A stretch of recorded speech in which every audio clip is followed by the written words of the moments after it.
Kerajaan Nan Sarunai di Kalimantan Selatan disebut-sebut sudah berdiri sejak zaman prasejarah dan bertahan selama ribuan tahun sebelum ditaklukkan oleh Kerajaan Majapahit. Sedangkan menurut sejarah yang sudah lazim kita ketahui bahwa di bumi Borneo, Kerajaan Kutai Martadipura muncul pada abad keempat Masehi dan selama ini diyakini sebagai kerajaan tertua di Nusantara.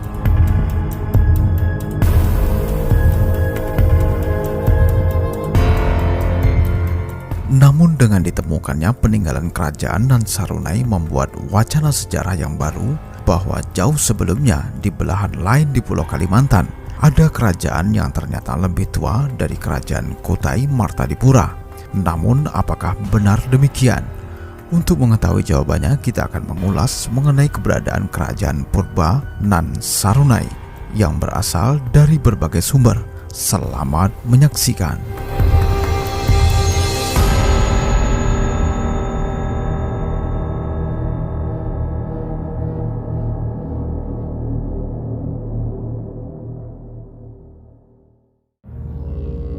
Kerajaan Nan Sarunai adalah pemerintahan purba yang muncul dan berkembang di wilayah yang sekarang termasuk dalam daerah administratif Provinsi Kalimantan Selatan, Indonesia, tepatnya di antara wilayah Kabupaten Hulu Sungai Utara dan Kabupaten Tabalong.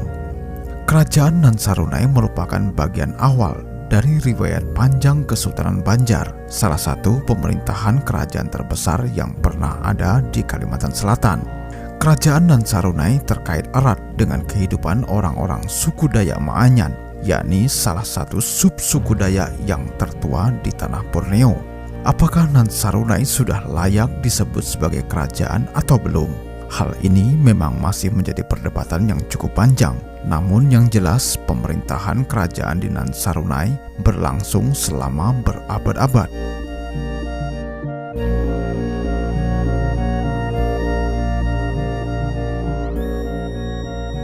Eksistensi kerajaan Nan Sarunai baru berakhir setelah datangnya pasukan Majapahit pada pertengahan abad ke-14 Masehi. Nan Sarunai diruntuhkan dan akhirnya orang-orang Dayak Maanyan tercerai-berai. Namun nantinya kerajaan ini menjadi embrio terbentuknya entitas masyarakat Kalimantan Selatan, yakni menjadi cikal bakal Kesultanan Banjar.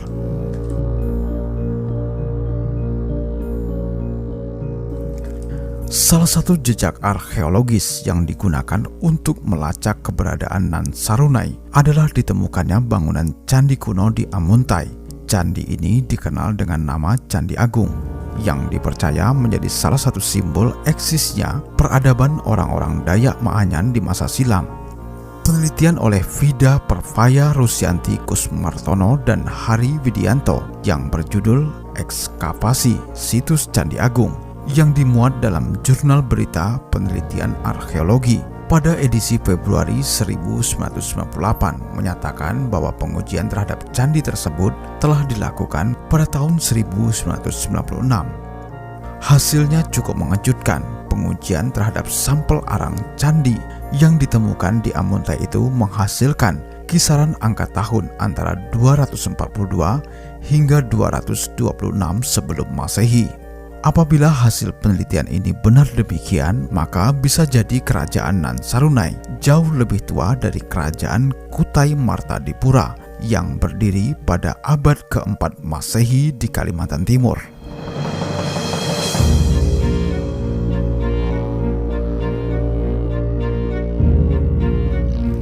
Namun sejauh ini, penemuan benda-benda arkeologis berupa prasasti seperti di kerajaan Kutai Martadipura, yaitu prasasti Yupa, belum ditemukan untuk menguatkan keberadaan dari kerajaan Nan Sarunai ini. Dalam perkembangannya, Nan Sarunai dikenal pula dengan beberapa nama yang lain seperti Kuripan, Tabalong, hingga Tanjung Puri. Sedangkan khusus Tanjung Puri ada perbedaan pendapat di kalangan peneliti bahwa nama ini bukanlah kerajaan yang sama dengan Nan Sarunai.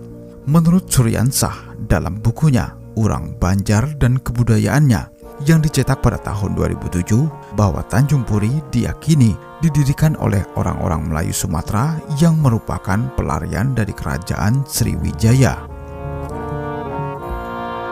Tanjung Puri dan Nan Sarunai diyakini dua entitas yang berbeda, tapi pernah berada dalam lingkup dan ruang waktu yang berdekatan. Keduanya sama-sama menempatkan pusat pemerintahannya di tepi anak Sungai Barito, termasuk Sungai Tabalong saat ini. Kedatangan orang-orang Melayu dari Sumatera ke Borneo diperkirakan terjadi pada awal abad ke-7 hingga ke-11 Masehi, yakni menjelang keruntuhan dari kerajaan Sriwijaya pada masa itu. Sebagian pelarian itu lalu mendirikan komunitas yang kemudian berkembang menjadi suatu pemerintahan serta hidup berdampingan dengan orang-orang Dayak Maanyan yang bernaung di bawah kerajaan Nan Sarunai.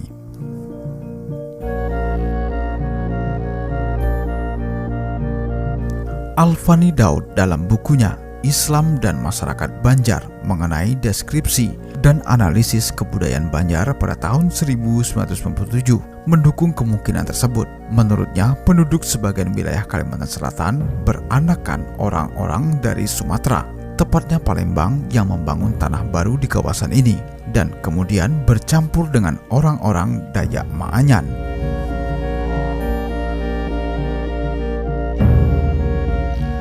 Salah satu rujukan lain untuk menelisik eksistensi kerajaan Nan Sarunai adalah Hikayat Banjar. Jejak peradaban lama di Nusantara memang kerap dilacak melalui historiografi tradisional seperti hikayat ataupun babat, kidung, dan lain sebagainya. Historiografi tradisional menurut Sartono Kartodirojo dalam bukunya Historiografi Tradisional. Ia menjelaskan ciri-ciri dari historiografi tradisional punya ciri-ciri yang sangat menonjol dan saling berkaitan, yaitu etnosentrisme dan rajasentrisme serta antroposentrisme.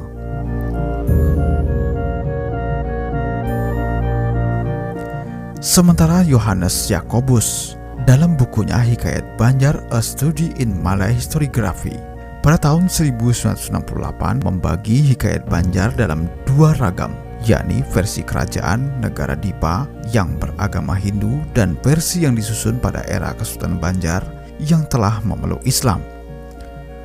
Nan Sarunai adalah pemula dari dua kerajaan yang kemudian membentuk entitas orang-orang Kalimantan Selatan pada masa itu. Hanya saja Hikayat Banjar yang ditulis sepanjang 4.787 baris atau 120 halaman tidak terlalu banyak mengulik tentang kerajaan Nan Sarunai. Pembahasan utamanya adalah pada masa menjelang keruntuhan Nan Sarunai. Pada bab terkait Nan Sarunai dalam Hikayat Banjar menyerupai tradisi lisan, yakni nyanyian atau wadian yang ditransmisikan secara turun-temurun, tentunya dalam struktur birokrasi dan sirkulasi elit di kerajaan Banjar. Alfani Daud pada tahun 1997 memperkirakan bahwa terbentuknya pemerintahan Nan Sarunai pada masa prasejarah bermula dari bergabungnya beberapa komunitas adat Dayak Maanyan yang dipersatukan dalam suatu pusat kekuasaan yang lebih luas. Hal ini didukung oleh Suryansah Ideham pada tahun 2003 menyebutkan bahwa ketika penataan organisasi dalam pemerintahan gabungan, ia menjelaskan bahwa hal tersebut bisa dijalankan meskipun masih sangat sederhana. Terbentuklah sebuah negara atau suku yang dikenal sebagai Kerajaan Nan Sarunai pada masa itu.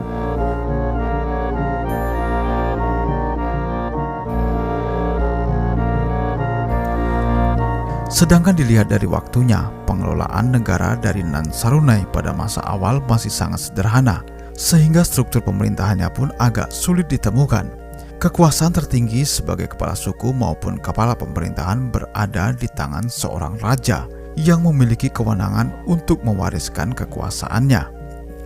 Kendati begitu, eksistensi Nan Sarunai sebagai negara suku atau kerajaan tradisional mampu bertahan hingga ribuan tahun. Nan Sarunai dianggap sudah tidak lagi menganut konsep pemerintahan primitif pada awal abad ke-12 Masehi saat dipimpin oleh raja bernama Raden Japutra Layar yang bertahta sejak tahun 1309 Masehi.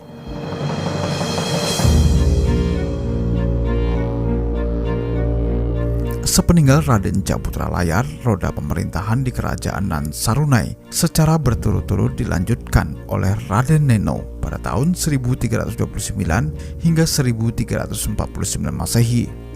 Kemudian Raden Anyan pada tahun 1349 hingga tahun 1358 Masehi, di mana Raden Anyan menyandang gelar Datuk Tatuyan Wulau Miharaja Papangkas Amas yang juga disebut-sebut sebagai raja terakhir Nan Sarunai. Keruntuhan kerajaan Nan Sarunai mulai terjadi pada masa-masa akhir pemerintahan Raden Anyan. Riset Sutopo Urip Bae yang dirujuk pada Abdurrahman Pati dalam Entitas dan Pandangan Hidup Komunitas Suku Bangsa Indonesia, Bunga Rampai Kedua Studi Etnisitas di Sulawesi Tengah dan Kalimantan Selatan pada tahun 2010 menyebut bahwa kerajaan Nan Sarunai pernah diserang oleh Majapahit pada tahun 1358 Masehi.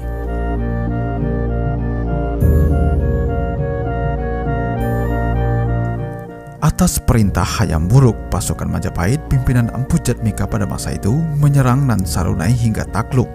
Oleh para seniman lokal, tragedi runtuhnya Nan Sarunai ini diungkapkan dalam puisi ratapan atau wadian dalam bahasa Maanyan yang disebut sebagai peristiwa Usak Jawa atau penyerangan oleh kerajaan Jawa. Kemudian Empu Jatmika membangun kerajaan baru bernama Negara Dipa yang bernaung di bawah kekuasaan Majapahit dan menganut agama Hindu. Nantinya Negara Dipa menuai keruntuhan dan pada akhirnya sejak tahun 1520 Masehi digantikan oleh Kesultanan Banjar yang sudah memeluk Islam.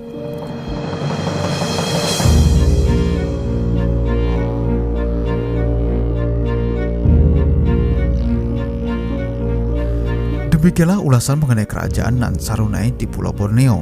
Untuk kisah-kisah sejarah berikutnya, Anda dapat menikmatinya di channel Kayung TV. Terima kasih, sampai jumpa dan salam budaya.